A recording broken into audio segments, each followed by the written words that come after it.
வணக்கம். நான் உங்கள் ஜெயா. இன்றைக்கி நம்ம இந்த வீடியோவில் டோனா டார்ட் எழுதின த கோல்ட் ஃபின்ச் இந்த நாவலோடைய சம்மரியாக பார்க்கலாம் வாங்க. இந்த நாவலுக்கு 2014 புல்ஸ்னர் ப்ரைஸ் கிடச்சிருக்கு ஃபிக்ஷனுக்காக. இந்த கதை ஃபுல்லாகவே முதல்ல ஒருத்தர் அவருடைய பார்வையிலேருந்து இந்த கதையை சொல்கிற மாதிரி தான் இருக்குது. கதையை சொல்கிறவர் பேர் தியோடர், அதாவது தியோடெக்கர். இவர் 13 வயசு சின்ன பையன். அவர் ஒரு நாள் அவங்க அம்மாவோட மெட்ரோபாலிட்டன் மியூசியம் ஆஃப் ஆர்ட்டில் ஒரு எக்ஸிபிஷனை பார்க்க போகிறாரு. என்ன எக்ஸிபிஷன்னா, அங்கே டச் மாஸ்டர் பீசஸ்லாம் எக்ஸிபிஷனில் வச்சுருந்தாங்க. அவங்க அம்மாவோட ஃபேவரட் ஆர்டிஸ்ட் கேரல் ஃபேப்ரிட்டஸ். அதுலேயும் அவர் வரைஞ்சது கோல்ட் ஃபின்ச் தான் அவங்களோட ரொம்ப ஃபேவரட்டான மாஸ்டர் பீஸ். அதனால் அவங்க அம்மா இவரையும் அழைச்சிட்டு போகிறாங்க. அங்கே போகும்போது அவர் ஒரு ரெட் ஹெட்டட் கேர்ள், அதாவது தலைமுடி ரெட் கலரில் இருக்கக்கூடிய அந்த பிளாக் ஹேர் இல்லாமல் ரெட் ஹெட்டட் கேர்ள், அவங்க ஒரு வயசானவரோடு வந்திருக்காங்க. அவங்கள பார்த்தோன்னா அவருக்கு ரொம்ப பிடிச்சிருது, பார்த்துக்கிட்டே இருக்கார். அப்படின்னு மியூசியம் சுற்றி வரும்போது திடீர்னு ஒரு பாம் வெடிச்சிடுது. அந்த பாம்பில் அவங்க அம்மா நிறைய பேர் இறந்துடுறாங்க. எல்லோரும் அங்கே எங்கேன்னு ஓடுறாங்க. இவருக்கு என்ன பண்ணுறதுனே தெரியல. இவரும் அங்கேயும் இங்கேயும் ஓடுறாரு. ஏன்னா 13 வயசு பையன் தானே, எப்படி தப்பிக்கணும்னு பார்க்கும்போது ஒரு வயசான ஆள் அவர்கிட்ட ஒரு மோதிரமும் ஒரு மெசேஜும் கொடுத்துட்டு இறந்துடுறாரு.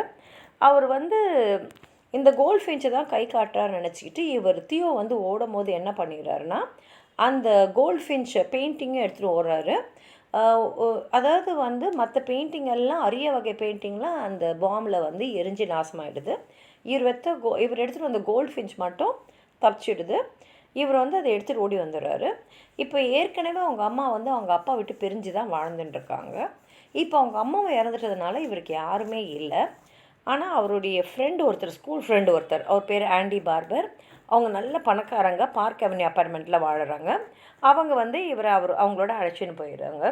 இவர் அங்கே போயிட்ட அப்புறம் அந்த கடைசி நிமிஷத்தில் அந்த வயசானவர் சொன்னார் இல்லையா, அந்த சொன்னதுக்காக அந்த ரிங்கையும் அவர் எடுத்துன்னு போய் அவருடைய பிஸ்னஸ் பார்ட்னரான ஜேம்ஸ் ஹோபர்ட் கையில் கொடுத்துட்றாரு. அப்போ தான் அவருக்கு தெரிய வருது, இறந்து போன அந்த வயசானவரோட பேர் வெல்டன், அதாவது வெல்டி பிளாக்வேல்னு.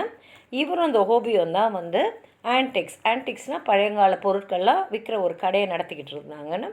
இவர் சீக்கிரமாகவே அந்த ஹோபியோட நல்ல ஃப்ரெண்ட்ஸ் ஆயிடுறாரு. அங்கே தான் இந்த பீப்பாவும் வாழறாங்க. அந்த ரெட் ஹெட்டட் கேர்ள் இருக்குல்லையா, அவங்க பேர் பீப்பா. அவங்க இந்த வெல்ச்சியோடு தான் இருந்தாங்க. ஏன்னா அவங்களுடைய அம்மா இந்த வெல்ச்சியோட ஹாஃப் சிஸ்டர், அதாவது அவங்களுடைய அப்பாவும் அம்மாவும் ஒருத்தவங்களாகவே இருந்திருப்பாங்க. அவங்க கேன்சரில் இறந்துட்ட அப்புறம் இவங்களோட தான் அவங்க வாழ்ந்துட்டுருக்காங்க. இவர் சந்தோஷமாக தான் அங்கே இருக்கார். ஆனால் என்ன ஆகிடுதுன்னா, அவரோட அப்பா அவருடைய புது கேர்ள் ஃப்ரெண்டோடு அங்கே அவரோட மகன் தானே, இப்போ அவரோட மனைவி இறந்துட்டதுனால இவன் ஏன் இங்கே இருக்கணும்னு சொல்லிவிட்டு அவனை அழைச்சிட்டு லாஸ் வேகாஸ் போயிடுறாரு. போகும்போது இவர் அந்த பெயிண்டிங்கும் எடுத்துகிட்டு லாஸ் வேகாஸ் போகிறாரு. அங்கே அவருக்கு போரிஸ் பெவல்ஸ்கின்ற ஒருத்தருடைய ஃப்ரெண்ட்ஷிப் கிடைக்குது. அவரும் ஒரு நல்ல பணக்காரரான ஒருத்தரோட மகன் தான். அவங்க 2 பேருமே யுக்ரைனியன்லேருந்து எமிக்ரியாக வந்தவங்க. இப்போ இவங்க 2 பேருடைய பேரண்ட்ஸும் இவங்களோட ரொம்ப நேரம் இருக்க மாட்டாங்க. அதனால் இவங்க 2 பேரும் தான் பொழுதை ஒன்றா கழிப்பாங்க. அதுவும் எப்படி இவங்க 2 பேரும் பொழுதை கழிப்பாங்கன்னா, ட்ரிங்க்ஸ் பண்ணுறது, மரிஜுவானா ஸ்மோக் பண்ணுறது, இல்லீகல் ட்ரக்ஸ் எல்லாம் எடுக்கிறதுன்னு. அப்போ தான் போரிஸ் சொல்கிறாரு தியோ கிட்ட, நீ இந்த மாதிரி ட்ரக்ஸ்லாம் எடுத்திங்கன்னா ஃபுல்லாகவே பிளாக் அவுட் ஆகிடுற. உனக்கு அப்போ நீ என்ன செய்கிற, அப்போ நிறைய செய்கிற நீ, ஆனால் அதுக்கப்புறம் உனக்கு ஞாபகமே இருக்க மாட்டேங்குது. நிறைய நம்ம பண்ணியிருக்கோம் அப்படின் போது தியோவால் நம்ப முடியல. ஏன்னா அவனுக்கு அந்த ட்ரக்ஸ் எடுத்துகிட்ட அப்புறம் என்ன நடந்தது ஞாபகமே இல்லை. அவங்க ரொம்ப மோசமான விஷயம்லாம் நிறைய பண்ணியிருக்காங்க. ஆனால் அவன் சொல்கிறான், இல்லை எனக்கு இதெல்லாம் பண்ண மாதிரி ஞாபகமே இல்லை அப்படின்றான். அது எந்த அளவுக்கு மோசம்லாம், பெண்கள்கிட்ட போயிட்டு வர மாதிரிலாம் நிறைய பேர் பண்ணியிருக்காங்க, அந்த மாதிரிலாம் பண்ணியிருக்காங்க. இப்போ இவங்க அப்பா நிறைய கடன் ஒருத்தர்கிட்ட வாங்கியிருக்கார். அதனால் இப்போ அவர் திருப்பி தராதனால அவங்க இவர் போகிற இடத்துலாம் தேடின்னு இருக்காங்க. ஒரு வாட்டி அவங்க அப்பா நல்லா குடிச்சிட்டு இந்த மாதிரி ஒரு லோன் ஷார்க்னால் பணம் நிறையா கடனாக கொடுத்துட்டு திருப்பி வசூல் செய்யும் போது மிரட்டுவாங்க இல்லையா, அந்த மாதிரி ஒருத்தர்கிட்ட தப்பிக்க போகும்போது அவர் ஒரு கார் ஆக்சிடெண்ட்டில் மாட்டி இறந்துடுறாரு. இப்போ அவங்க அப்பா நிறைய பணம் கடன் வாங்கியிருக்கான்னு தெரியுது. நம்ம தான் அவருடைய பையன் அப்படின்னும் போது, ஏன்னா இப்போ தியோவே ஒரு சின்ன பையன்தான், அவன் என்ன செய்வானே தெரியல. நான் எப்படி வாழணும்னு தெரியாமல் அவன் என்ன பண்ணிடுறான்னா, ஒரு கண்ட்ரி பஸ்ஸை ஏறி நியூயார்க்கு ஓடி போயிடுறான். இப்போ அவனுக்கு எங்கே தங்குறதுன்னே தெரியாதனால அவன் நேராக ஹோபியை போய் பார்க்குறான். ஹோபிக்கு ரொம்ப சந்தோஷமாக இருக்கு வந்ததில். பீப்பா இப்போ வந்து ஒரு ஸ்கூல், ஏன்னா இவங்கெல்லாம் அந்த மியூசியமில் அந்த பாம்பு பிளாஸ்டில் இருந்து அவங்களோட நெருக்கமானவங்களை வந்து கண் எதிர்க்கே இறக்கிறத பார்த்து நிறைய பேர் இறக்கிறத பார்த்ததுனால அவங்க மனசில் வந்து ஒரு பெரிய பாதிப்பு ஏற்பட்டிருக்கும். அதனால் வந்து அவங்க வந்து ட்ரபிள் டீன்ஸ் இன் சுவிட்சர்லாண்டுன்னு ஒரு ஸ்கூலில் போய் சேர்ந்து அங்கே வந்து அவங்களுக்கு அதுக்கான மனநிலையை வந்து மாற்றிக்கிறதுக்காக அவங்களும் அங்கே போயிட்டுருக்காங்க. அவங்களும் அப்போ வந்து இவங்கள பார்க்குறதுக்கு வராங்க. இப்படியே ஒரு 8 வருஷம் ஓடிடுது. இப்போ தியோ வந்து ஹோபரோட பிஸ்னஸில் ஒரு ஃபுல் பார்ட்னராகவே ஆகிடுறான். அவன் வந்து அந்த கோல்ட் ஃபின்ச் இது இருக்கு இல்லையா, அந்த பெயிண்டிங், அதை மட்டும் மறைச்சே வச்சுருக்கான். இப்போ என்னென்னா அவனுக்கு தெரிய வருது அது பயங்கரமான மாஸ்டர் பீஸு, அதுக்கு நல்ல வேல்யூ இருக்குதுன்னு. ஆனால் இதை வெளியில் சொன்னால் இதை நீ திருடுன்னு ஏதாவது சொல்லிடுவாங்களோ அப்படின்ற பயத்தில் அவன் அதை ஒழிச்சு வச்சுருந்துருக்கான். இப்போ வந்து அவனுடைய சின்ன வயசு ஃப்ரெண்டோட அவனுக்கு என்கேஜ்மெண்ட் ஆகுது. ஆனாலும் அவன் மனசுக்குள்ளே அவனுக்கு பிடிச்சது பீப்பாவை தான். ஆனால் பீப்பா இப்போ வந்து அவளோட பாய் ஃப்ரெண்டோடு அவள் லண்டனில் இருக்கா. இப்போ என்னென்னா இந்த இவ்வளோ வருஷத்தில் அவனுக்கு என்னென்னா அவனே வந்து அவன் மனசை சரி பண்ணிக்கிற மாதிரியெல்லாம் அவன் என்னென்ன செய்ய முடியுமோ செய்கிறான். அந்த சமயத்தில் தான் ஹோபி வந்து ரொம்ப பண கஷ்டத்துக்கு போகும்போது என்ன பண்ணிடுறாங்கன்னா போலியான ஆன்டிக்ஸை விற்கிறாங்க. அதான் இதுதான் உண்மையானது, இதுதான் இவர் வரைஞ்சது, இதுதான் அவர் செஞ்சதுன்னு சொல்லி.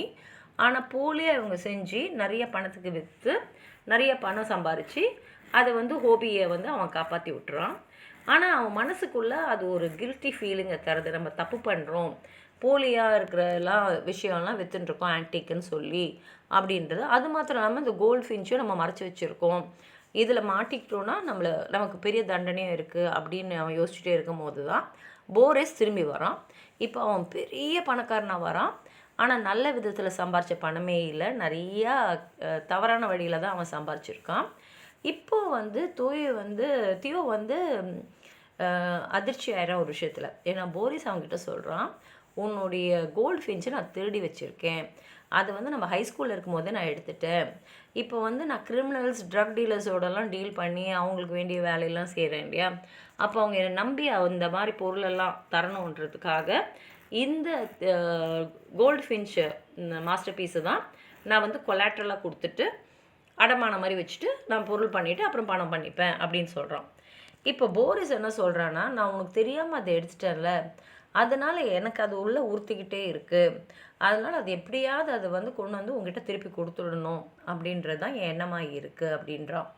இப்போ தியோவோடைய என்கேஜ்மெண்ட் பார்ட்டி நடக்குது. அப்போ போரிஸ் வந்து அங்கே வந்து சொல்கிறான், எனக்கு ஒரு பிளான் இருக்குது, இந்த கோல்ட் ஃபின்ச்சை வந்து எப்படி, ஏன்னா அதை வந்து அந்த ஏதோ ஒரு கிரிமினல் ஸ்கேலில் வச்சு கொடுத்துட்ருப்பான் அடமான மாதிரி, அது எப்படி எடுத்துன்னு வரணும்னு தெரியுதுன்னு சொல்லிட்டு அவங்க 2 பேரும் ஆம்ஸ்டர்டாம் போகிறாங்க.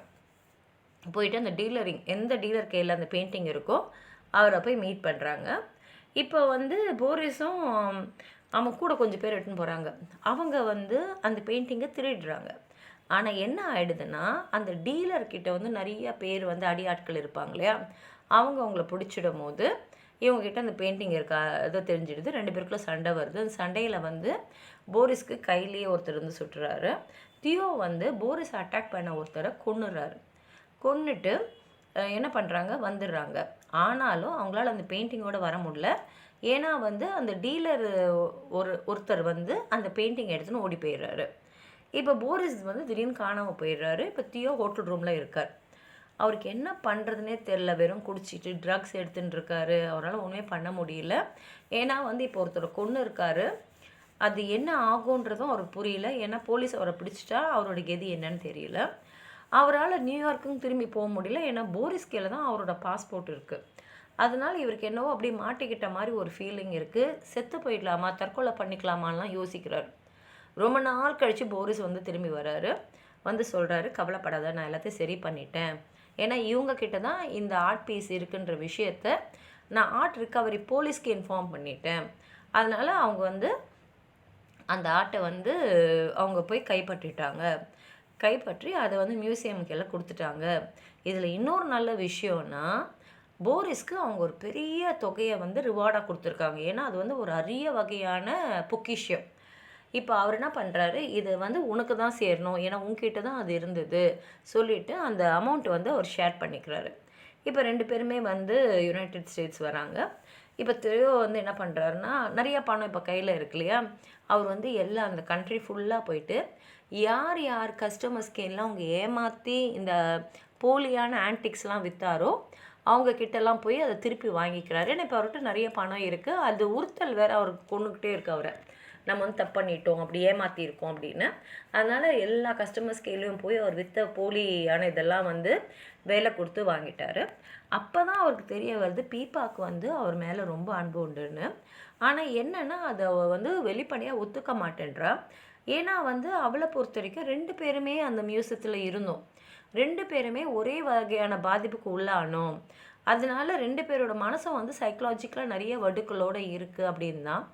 அப்போ தான் அவர் உணர்றாரு, அவர் யோசிக்கிறாரு, இது விதியா என்ன?